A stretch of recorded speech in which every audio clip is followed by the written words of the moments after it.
Buenas noches, estimada doctora Karina Ponce Silva. Buenas noches, compañeras. Muchas gracias, estimada doctora Karina, por darnos este espacio para poder conversar acerca de la paridad de género en elecciones anticipadas. Voy a comentar acerca del perfil de nuestra entrevistada del día de hoy. Karina Ponce Silva es lojana, economista, cuenta con un diplomado en Economía del Desarrollo y Economía Política. Forma parte del colectivo Voces por la Democracia y es presidenta de la Asociación de Mujeres por la Equidad de Género MEGA. Muchas gracias, Karina, por acompañarnos el día de hoy. ¿Cuál es el accionar que tienen los colectivos feministas en el país respecto al tema político? Primero, yo creo que es importante tener en cuenta que hay una pluralidad dentro de las organizaciones de mujeres feministas y en ese sentido no todas ven a la disputa de la política como dentro de sus agendas. Hay unas que obviamente tienen fines un poco más sociales, de asistencia humanitaria, de acompañamiento a víctimas, pero muy pocas toman en consideración la necesidad de la disputa del Estado para mejorar las condiciones de vida de las mujeres, instituciones y demás. Es un asunto en el cual merece tener en cuenta que hay esa pluralidad dentro de las organizaciones feministas que tienen en cuenta estas novedades que te acabo de mencionar. Entonces, dicho eso, no se puede generalizar que ven a la política como el medio para transformar las condiciones o las estructuras actuales sobre las cuales las condiciones de las mujeres se encuentran en niveles de desigualdad. ¿Qué opina usted sobre decisiones y acciones del CNE en cuanto a la paridad de género? Primero, la acción del Consejo Nacional Electoral fue totalmente arbitraria porque aplicó de manera ilegal las normas de paridad que correspondían para este periodo. Sin embargo, con el impulso de 3 recursos objetivos que fueron impulsados por las organizaciones de mujeres con la conducción de MEGA, se logró efectivamente que el Tribunal Contencioso Electoral logre revertir dicha decisión. Entonces, ese sí es un asunto clave y relevante de mencionar aquí. ¿En qué se basó las estrategias que presentó el colectivo feminista al Consejo Nacional Electoral?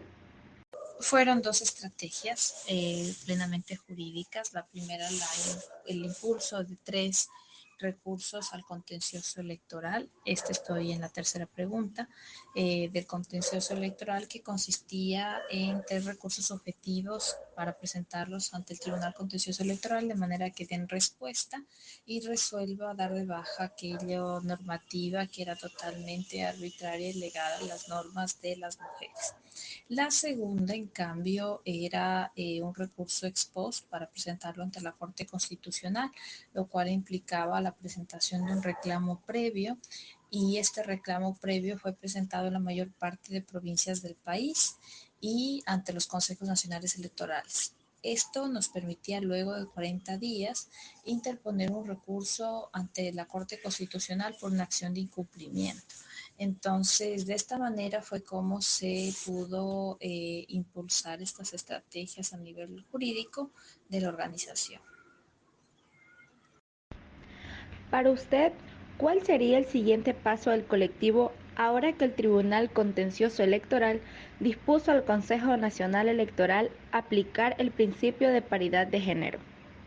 Ya no hay más etapas que corresponda cumplir o que corresponda culminar, porque ya la del Tribunal Contencioso Electoral es de última instancia y además el Consejo Nacional Electoral resolvió no apelar, lo cual es bueno en el sentido que de haber apelado esto significaba que 5 jueces tenían que resolver en el Tribunal Contencioso Electoral y otro hubiese sido quizás la respuesta o la determinación por parte del tribunal.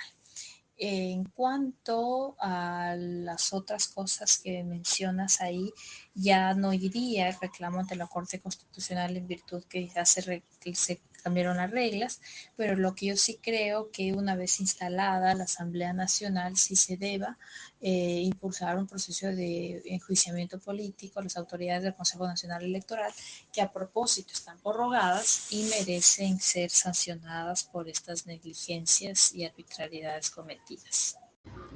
Desde su punto de vista, ¿cómo sería una sociedad ideal en el contexto electoral que está viviendo el país?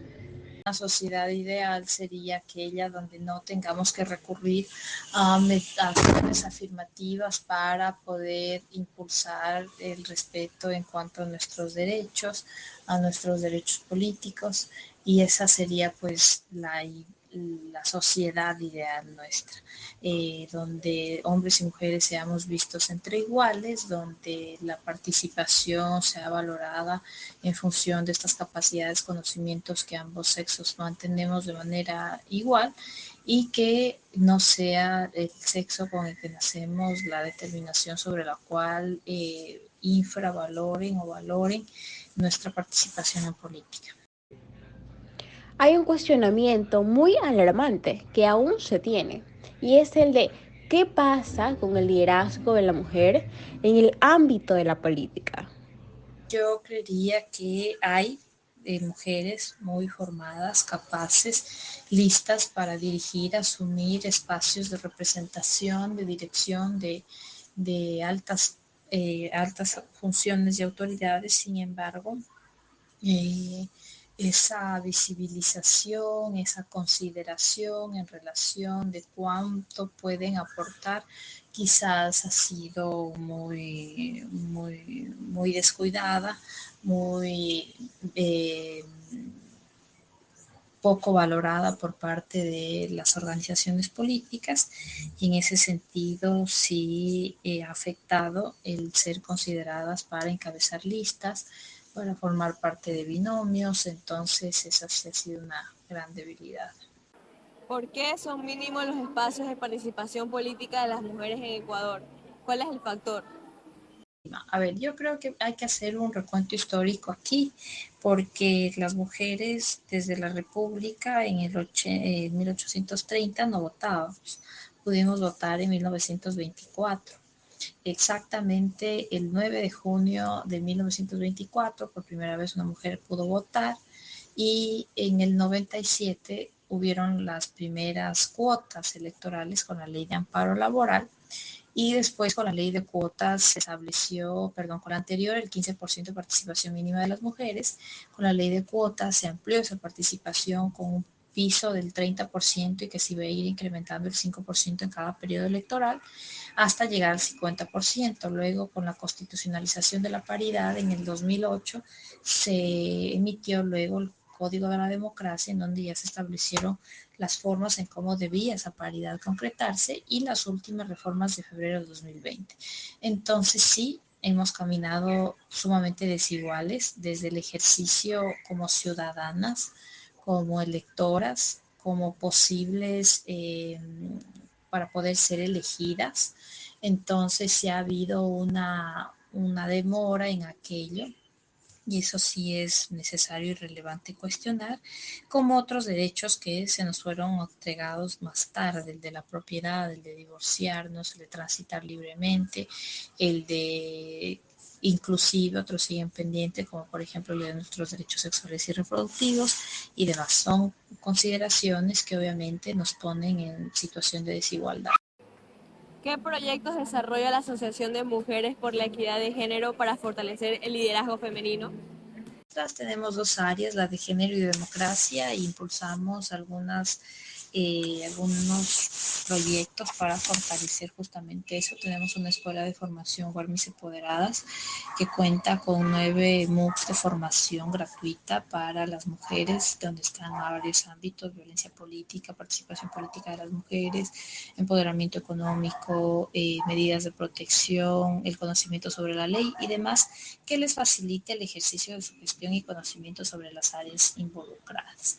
También tenemos un proceso de acompañamiento y asistencia técnica a autoridades locales para acompañarles en su gestión y puedan desarrollarse de manera eficiente. Y también brindamos patrocinio para la protección de sus derechos políticos, específicamente en los temas de violencia política.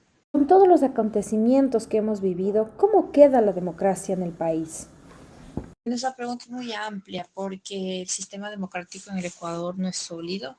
El sistema democrático en el Ecuador tiene sus vicios. La cultura ecuatoriana no ostenta una cultura de participación cívica respetuosa de los principios y valores democráticos. Y eso obviamente hace que estas situaciones en donde se pisotea la norma afecten mucho más a nuestro sistema democrático, a la capacidad de escucharnos a pesar de pensar distinto, al poder ser tolerantes, al poder dialogar, poder mediar y llegar a grandes acuerdos nacionales. Entonces, más bien sobre esto, yo creo que las mujeres hemos dado un ejemplo de cómo sí se puede alcanzar un gran acuerdo nacional.